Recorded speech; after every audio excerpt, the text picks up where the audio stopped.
e que também intercede por nós. Quem nos separará do amor de Cristo? A tribulação, ou a angústia, ou a perseguição, ou a fome, ou a nudez, ou o perigo, ou a espada? Como está escrito: por amor de ti, somos entregues à morte todos os dias, somos reputados como ovelha para o matadouro. Mas em todas essas coisas, somos mais do que vencedores por aquele que nos amou. Porque estou certo que nem a morte, nem a vida, nem os anjos, nem os principados, nem as potestades, nem o presente, nem o porvir, nem a altura, nem a profundidade, nem alguma outra criatura pode nos separar do amor de Deus. Pode nos separar do amor de Deus. Pode nos separar do amor de Deus que está em Cristo Jesus, nosso Senhor. Preste atenção. Nada pode nos separar do amor de Deus em Cristo Jesus. Nada. Eu matei alguém? Matei. Eu estou vivendo uma vida promíscua? Eu estou. Eu estou numa prática pecaminosa? Eu estou. Isso me separa do amor de Deus em Cristo Jesus? Não. Segundo o texto, nada pode me separar do amor de Deus em Cristo Jesus. Mas o texto não me diz que nada não pode me separar de Deus. O texto me diz apenas que nada me separa do amor dele. Agora, tem muitas coisas que não me separam do amor, mas me separam dele. O amor continua onde sempre esteve. É isso que nós precisamos entender. Quando nós olhamos para a santidade, as pessoas dizem: olha, mas Deus é amor. Joia. Mas Deus, Ele é perdoador. Certíssimo. Por isso que o encontro com o Espírito Santo remete à consciência do pecado. A consciência do pecado faz você olhar a justiça. O que é justiça? O cordeiro morto para pagar o pecado que foi meu. E isso me dá direito de ter um juízo. Ou seja, na hora do julgamento, eu vou ser justo porque o cordeiro me justificou. Hoje o que nós vemos? Manifestação e expansão de supergraça. As pessoas podem fazer todas as coisas e façam. Estejam certos de que nada do que você fizer vai te separar do amor de Deus em Cristo Jesus. Só entenda que sem santificação ninguém verá a Deus. Não isole um texto para justificar sua fraqueza em tornar algumas coisas que não deveriam te afastar de Deus, que você não deveria empoderá-las com tanta força. Acesso ao amor de Deus e dizer que ninguém vai nos separar dele, isso é uma verdade absoluta, está escrito aqui. Nem morte, nem vida, nem potestades. Olha, nem as potestades podem me separar do amor de Deus. Nem o presente, nem o porvir, nem a altura, nem a profundidade. Não tem tribulação, angústia, perseguição, nudez, perigo. Nada nos separa do amor de Deus. Mas não confunda o amor de Deus do próprio Deus. Que tenhamos a ciência de valorizarmos essa história da Páscoa. Na verdade, para os judeus são 7 festinhas, 4 na primavera, 3 no outono. Entre outono e primavera, o ambiente da igreja está inserido, certo? Páscoa, ele morre. Panzasmos, ele é sepultado. Primícias, ele ressuscita. Pentecostes, a manifestação do Espírito Santo 50 dias depois. Tudo isso é primavera. Agora, está vindo aí trombetas, está vindo aí o dia da expiação, está vindo aí. Nós estamos olhando um vulcão num local, um fogo numa estrutura, né? Na Rússia, nós estamos vendo tantas coisas acontecendo. Eu não posso deixar de alertar a você. Nós estamos chegando pertinho da festinha das trombetas. Já já as trombetas, elas vão tocar. Precisamos entender, não banalize o que ele fez naquela cruz. Em qualquer outro lugar, aliás, o processo até hoje estava normal para todo mundo. Morreu, morreu. Foi sepultado, foi sepultado. O problema é que no terceiro dia não estava mais normal. Jesus foi o único que ressuscitou a si mesmo e vence a morte para nos dar o direito à vida eterna. O único túmulo que está lá escrito: ele não está aqui, ele ressuscitou. É isso que você vai ver em Jerusalém. Então não banalize, entenda, não discuta com ninguém por causa de coelho, por causa de chocolate, não faz isso não. Ah, mas é um absurdo, não discuta com o coelho, com o chocolate, discuta com esse negócio não. Aliás, eu acho até que você deveria levar um chocolatezinho, um coelhinho, dar de presente para alguém e contar a história para essa pessoa do que é o verdadeiro sentido da Páscoa.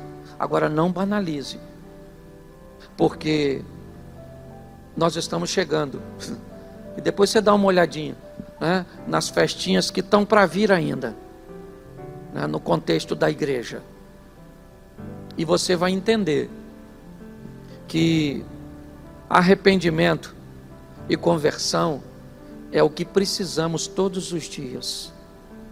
Se você está com dificuldade de amar o próximo e ser santo, essas duas coisinhas demonstram o seu nível de relacionamento para com Deus, porque amar o próximo e ser santo é o que agrada a Deus a nível de essência.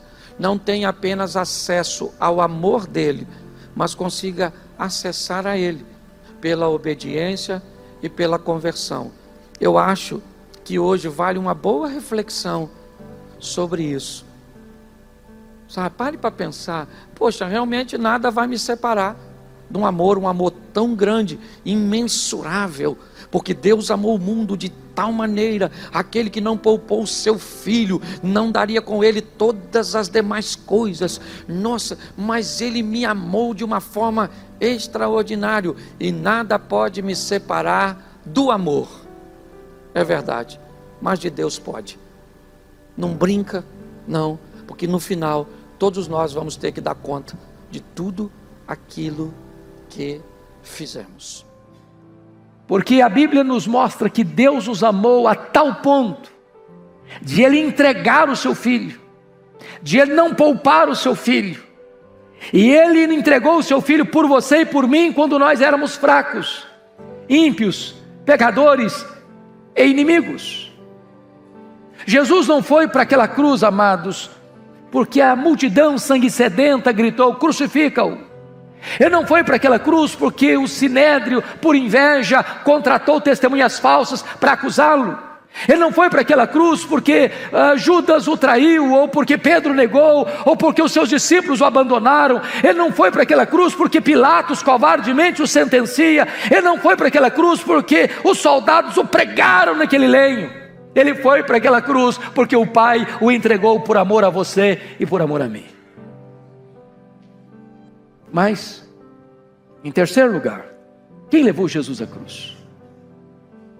Jesus foi para aquela cruz porque Ele voluntariamente se entregou para ir àquela cruz. Olha comigo o verso 4. Certamente Ele tomou sobre si as nossas enfermidades e as nossas dores, levou sobre si. Olha o verso 10 comigo. Todavia o Senhor agradou moê-lo, fazendo-o enfermar. quando der ele a sua alma como oferta pelo pecado. Jesus não foi para aquela cruz como um cordeiro esperneando, vai para o altar. Jesus não foi para aquela cruz praguejando e esperneando ou contrário à sua vontade. Ele voluntariamente foi para aquela cruz como um rei caminha para a sua coroação. Ele se entregou. Ele disse: ninguém tira a minha vida de mim. Eu, pelo contrário, espontaneamente a dou. Ele foi conscientemente, ele foi deliberadamente, ele foi voluntariamente àquela cruz por amor a você, por amor a mim, por amor a nós. Mas, amados irmãos, agora vem o segundo ponto dessa mensagem. Que tipo de sofrimento Jesus suportou naquela cruz? Por amor a você, por amor a mim. Em primeiro lugar, suportou o sofrimento moral e espiritual. Vejamos, versículo 3, seu sofrimento foi repulsivo. Esse está nos dizendo: ao vê-lo, os homens escondem o rosto. Escondem o rosto. E sabe o que é esconder o rosto de alguma coisa ou de alguém? É quando você vê algo repulsivo, causa náusea, nojo, vergonha. Você esconde o rosto. O sofrimento dele, além de repulsivo, não produziu compaixão nos outros. O versículo 3 diz: e dele não fizemos caso. Ninguém se importa, ninguém está nem aí. Dele não fizemos caso. Terceiro, ele teve uma experiência íntima e longa com o sofrimento, quando diz: homem de dores e que sabe o que é padecer. Quando aquele cálice horrível da ira de Deus contra o pecado, que provoca nele angústia de morte, e ele sorve cada gota daquele cálice amargo, que devia cair sobre a sua e a minha cabeça, e ele toma deliberadamente, toma aquele cálice até o fim.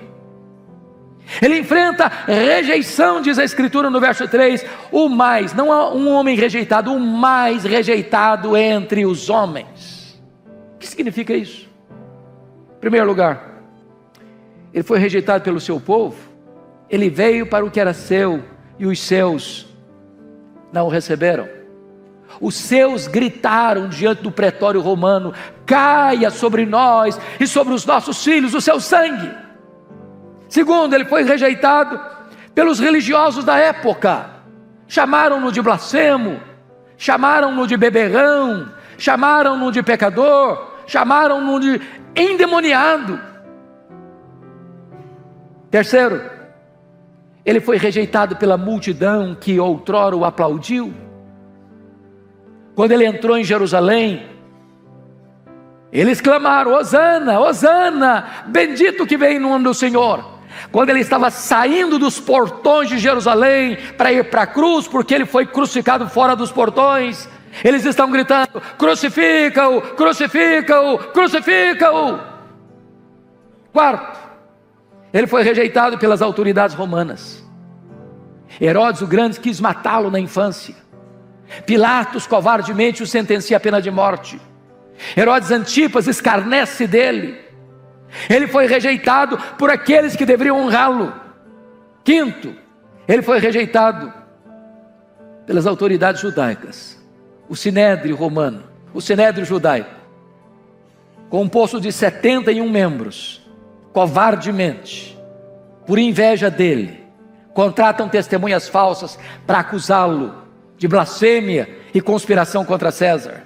Mas ainda em sexto lugar, ele foi rejeitado pelos seus próprios discípulos, pelos seus próprios apóstolos. Judas o traiu, Pedro negou, e os demais fugiram acovardados.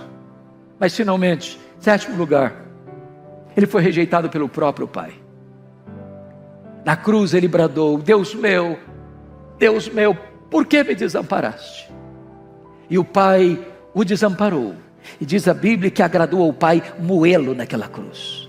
porque o Pai lançou sobre ele a iniquidade de todos nós, e o Pai aplicou no seu Filho o golpe da lei que deveria aplicar em nós, e então ele sofreu no nosso lugar, como nosso representante, como nosso substituto, como nosso fiador, e o Pai lançou sobre ele a iniquidade de todos nós, e quando ele foi feito pecado por nós, a lei exigiu que ele morresse, porque o salário do pecado é a morte, e ele morreu a nossa morte, para nos dar a sua vida.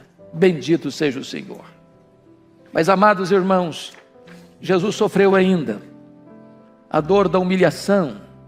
Verso 3 diz: e como um de quem os homens escondem o rosto, o sinédrio judaico humilhou, cuspindo no rosto dele. Até hoje, cuspir no rosto de uma pessoa é a afronta maior que alguém pode fazer, é a humilhação mais agressiva, pois cuspiram no rosto dele. Sendo ele o criador do universo, foi cuspido pela criatura.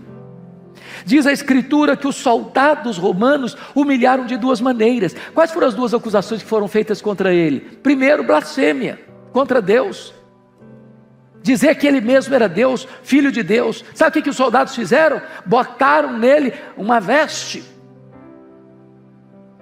ajoelharam diante dele e zombando o adoraram com zombaria, dizendo: esse é o Deus, é você que diz ser filho de Deus, e eles estão lá ajoelhados diante dele, zombando dele.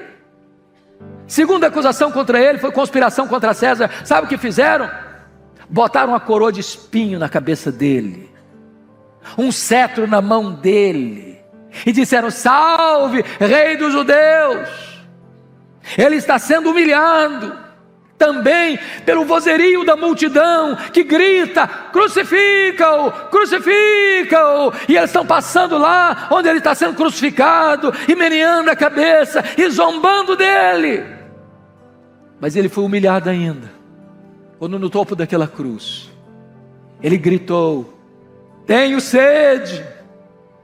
Estenderam um caniço lá no alto da cruz com vinagre para agravar ainda mais a sua sede. Oh, amados irmãos, ele suportou esse tipo de sofrimento, inclusive sofrimento físico atroz, porque o verso 2 nos informa que não tinha aparência, nem formosura. Olhamos para ele, mas não havia nenhuma beleza nele que nos agradasse. Tem algumas pessoas que equivocadamente dizem que Jesus era feio. A Bíblia não diz isso. Certamente ele devia ter a beleza mais esplêndida fisicamente, mas naquele momento na cruz é que a Bíblia diz que não havia beleza nele. Naquele momento até o sol escondeu o rosto dele, e houve trevas ao meio-dia. Naquele momento não havia nada nele que pudesse nos agradar, porque naquele momento ele foi feito pecado, ele foi feito maldição. Toda a feiura do nosso pecado, as mazelas da nossa vida, as nossas iniquidades foram lançadas sobre ele. Mas, amados, ele sofreu torturas crudelíssimas, foi espancado, foi vilipendiado, foi zombado, foi escarnecido, ele foi ferido por Deus, ferido por Deus. E se você olhar, ele enfrentou contusão, laceração, a penetração daquela espada que crava a sua lateral, e ele sofreu de todas as formas, de todos os meios, de todos os castigos. Tudo isso ele sofreu por amor a você, por amor a mim, por amor a nós. Mas a terceira verdade que esse texto traz para nós: como Jesus reagiu a toda esta sanha de sofrimento. Esse texto responde: primeiramente, meus irmãos, ele se entregou como sacrifício. O verso 4 nos informa isso, que ele se entregou. Nós o reputávamos por aflito de Deus. Por quê? Porque ele tomou sobre si as nossas enfermidades. Voluntariamente, ele se entregou. E isso, quando você lê a Bíblia, você conclui que lá na eternidade, antes que o mundo fosse criado, no conselho da Trindade, para nossa salvação, o Pai resolveu entregar o seu Filho. E o Filho resolveu, diz: Pai, eis-me aqui, estou pronto. para dar minha vida por aqueles que tu amaste desde a eternidade. E então a cruz está estampada diante dele, não naquele momento específico, desde a eternidade. Ele vem para este mundo para morrer.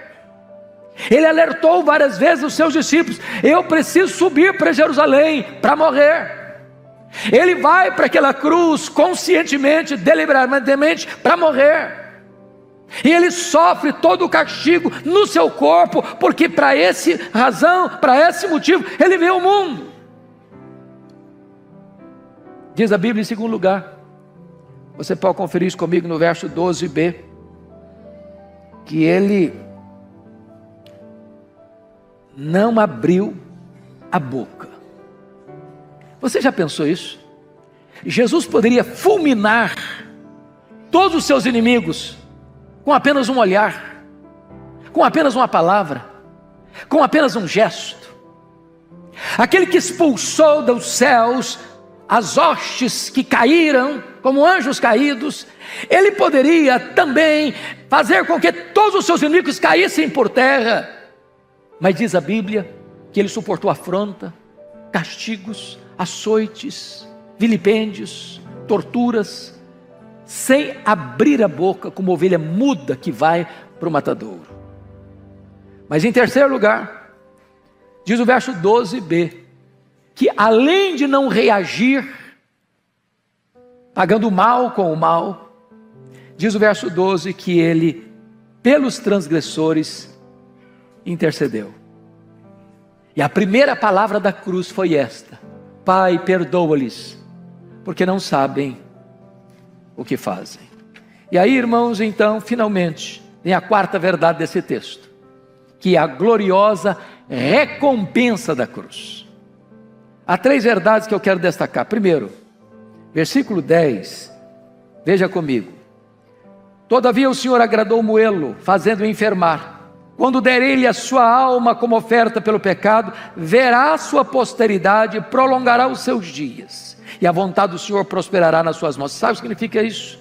Ele venceu a morte. Louvado seja Deus. Quando Jesus morreu, o inferno pensou que estava prevalecendo. Se eles soubessem, eles jamais teriam crucificado o Senhor da glória, diz a Escritura, porque pensaram que estava prevalecendo sobre ele. Mas essa é a grande conspiração divina. Jesus entrou nas entranhas da morte, arrancou o aguilhão da morte, matou a morte e ressuscitou gloriosamente, inaugurando a imortalidade.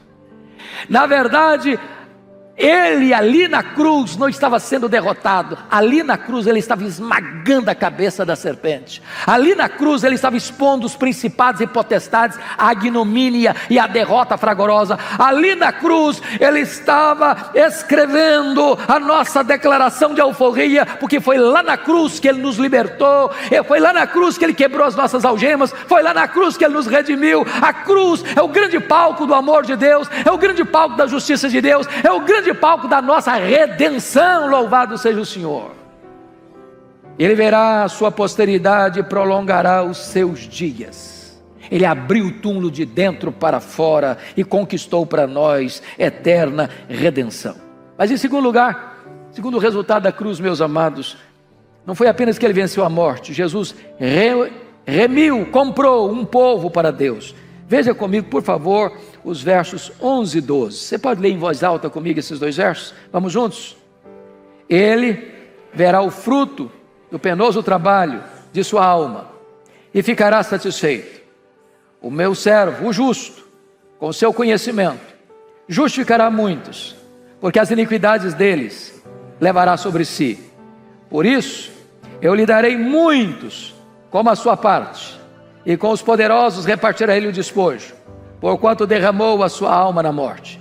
Foi contado com os transgressores, contudo levou sobre si o pecado de muitos, e pelos transgressores intercedeu. Louvado seja Deus.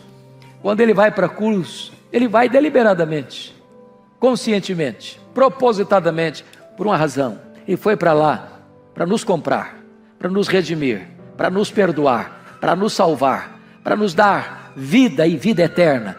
Ele foi para aquela cruz para nos arrancar da casa do valente para a casa de Deus. Ele foi para aquela cruz para nos tirar da potestade de Satanás, do domínio de Satanás, para o governo de Deus. Ele foi para aquela cruz para nos tirar do império das trevas para o reino da luz. Ele foi para aquela cruz para salvar a você, para salvar a mim, para trazer a igreja gloriosa como sua recompensa, como a sua noiva. E diz Hebreus 12, versículo 2, que ele não levou em conta a ignomínia da cruz, por causa da alegria que lhe estava proposta, a alegria de comprar você, a alegria de redimir você, a alegria de salvar você, através do seu sacrifício. Bendito seja Deus. Mas em último lugar, terceiro e último lugar, Jesus foi para aquela cruz e como resultado, Ele chama um povo para si. Ele verá o fruto do seu penoso trabalho, de sua alma, e ficará satisfeito. Diz o verso 12: por isso eu lhe darei muitos como a sua parte. Então quer dizer a você nesta manhã, que você é o presente do Deus Pai ao Deus Filho. Que Ele foi para aquela cruz, sabendo de tudo que Ele suportaria, mas não levando em conta a dor, a humilhação, o sofrimento, a vergonha, o opróbrio, o vilipêndio, porque Ele tinha uma alegria proposta, a alegria de comprar você com o seu sangue, a alegria de arrancar você das entranhas da condenação eterna para as glórias da bem-aventurança eterna. Ele olhava para você naquela cruz, Ele contemplava você naquela cruz, e por amor a você Ele suportou aquela cruz, para dar a você hoje a vida eterna. Você hoje é o motivo da alegria do Filho, porque o Pai entregou você para o Filho, e o Filho morreu por você, para que você não morresse eternamente, mas nele você tivesse a vida eterna. Eu quero orar com você hoje, você que talvez tem duvidado às vezes do amor de Deus. Eu quero dizer para você que a cruz é o palco do amor de Deus para você. Não espere mais amor. Deus deu tudo. Deus deu o seu Filho por amor a você. Estava lendo um fato doloroso que aconteceu na Revolução dos Boxers na China, em 1900. Um missionário caminhava com a sua esposa e o seu filho, indo para pregar o evangelho numa igreja, quando os soldados daquela revolução ateísta pega aquele missionário, amarra-o numa árvore, amarra a esposa numa outra árvore, um de frente para o outro, e pegou o filho na presença dos pais e começou a surrar o menino. E talvez, com certeza, qualquer pai, qualquer mãe aqui presente preferiria sofrer os golpes do que ver o filho sendo golpeado. E o filho gritava: papai, papai, papai. E os soldados cruelmente massacrando o menino, batendo no menino, espancando o menino. E o menino, com as forças que podia, gritar: papai, papai, papai, me socorre, papai. E os soldados batendo. A voz foi diminuindo. O menino foi sucumbindo ao poder da agressão, até que o menino não consegue resistir mais e morre nas mãos dos carrascos. Aquele missionário, mais tarde, olhando para esta cena dolorosa da morte do seu filho, disse que aquela cena, mesmo ele sendo já missionário há tantos anos, é que pôde abrir diante dos seus olhos o que foi a cena da cruz. Quando o Filho de Deus, por amor a você e a mim, gritou daquela cruz: Deus meu, por que me desamparaste? Se aquele missionário pudesse sair daquelas cordas, amarrado naquela árvore, ele pularia e salvaria o seu filho. E o Pai Todo-Poderoso, por amor a você, não poupou o seu próprio filho, antes por todos nós o entregou. Que grande amor, que sublime amor, que eterno amor é o amor de Deus por você. E a cruz é o palco deste amor. Hoje nós vamos conversar um pouquinho sobre amor incondicional. O que é o amor incondicional? Como é esse amor incondicional de Deus e como nós podemos nos conectarmos a Ele? A verdade é que muitas vezes as circunstâncias da vida, os desafios e as dores que enfrentamos nos fazem questionar se realmente somos amados por Deus. No entanto, a palavra dele é bem clara ao demonstrar que o amor dele por nós é imensurável, é incondicional, é inconfundível. Para entender melhor o amor de Deus, precisamos olhar para o sacrifício de Jesus. Em Filipenses, no capítulo 2, versos 7 e 8, nós lemos que Jesus, sendo Deus, esvaziou-se a si mesmo, tomando a forma de servo, fazendo-se semelhante aos homens, e sendo encontrado em forma humana, humilhou-se a si mesmo, sendo obediente até a morte, morte de cruz. Esse é o maior exemplo de amor. Jesus suportou o sofrimento, a humilhação e a morte por amor a nós. Ele não precisava passar por isso tudo, mas escolheu fazê-lo por nos reconciliar com Deus. Seu amor foi tão profundo que ele preferiu a nossa salvação ao invés de sua própria segurança e conforto. É natural que em momentos difíceis surjam dúvidas em nossos corações. Será que Deus me ama de verdade? Será que Ele me ama? Por que estou passando por essa dor? São perguntas que a gente faz e que são normais. Mas precisamos nos lembrar sempre que o amor de Deus por nós não é medido pelas circunstâncias temporárias que vivemos. A Bíblia nos diz que o amor de Deus por nós é muito grande e Ele nos amou ainda sendo pecadores. E a prova desse amor é o fato de Cristo ter morrido por nós. Está lá em Romanos, no capítulo 5, verso 8, caso você queira ver essa referência. O amor de Deus não depende de quem somos ou de que nós podemos fazer. Ele nos ama com um amor que é constante, inabalável e é incondicional. E nós? O que nós precisamos fazer? Nós precisamos viver na presença de Deus. E viver na presença dele não significa apenas saber que ele nos ama, mas viver em constante busca por ele. Arrependimento e conversão não são eventos únicos na vida de um cristão. São práticas diárias. Lá em Lucas, no capítulo 9, verso 23, Jesus nos ensina: se alguém quiser acompanhar-me, negue-se a si mesmo, tome a sua cruz e siga-me. Precisamos diariamente nos arrepender, pedir perdão, nos converter de verdade, de fato, de coração.